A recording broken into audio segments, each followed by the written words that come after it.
So many people unemployed and frustrated and worried because now they don't have health insurance. It's an alarming situation, especially in the middle of the pandemic, because who are you going to call? They're not in their offices either.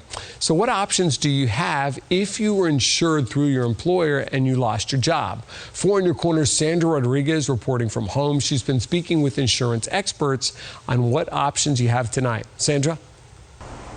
Well, people that have recently lost their jobs have a special enrollment period to apply for insurance through the Affordable Care Act, or ACA marketplace, but they need to act quickly.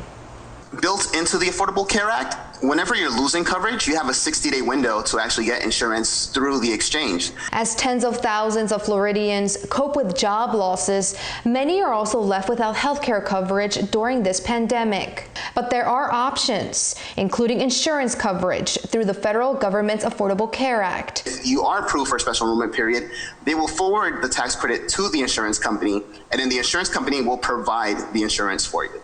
Isidore says the information you provide when applying has to match when you file taxes next year, so you want to be as transparent as possible. If you're saying you're going to make, let's say $20,000, but in reality you make $30,000, the government's going to ask you back for the excess tax credit they gave you. Another option is COBRA coverage, which allows former employees to purchase the same health insurance plan that they had from their employer prior to them leaving.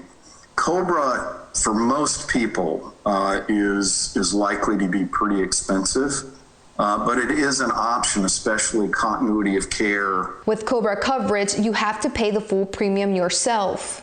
So if you were to decide to stay with COBRA, you're going to basically have to come up with the monthly premium for yourself and maybe your family members.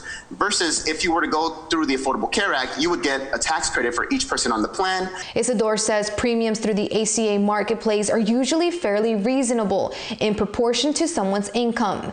But people that are on the high end of the income bracket would benefit more from COBRA coverage. Isidore says each case is unique, so he suggests people contact an insurance agent to get the information they need on their particular situation. In Fort Myers, Sandra Rodriguez, Fox 4 in Your Corner.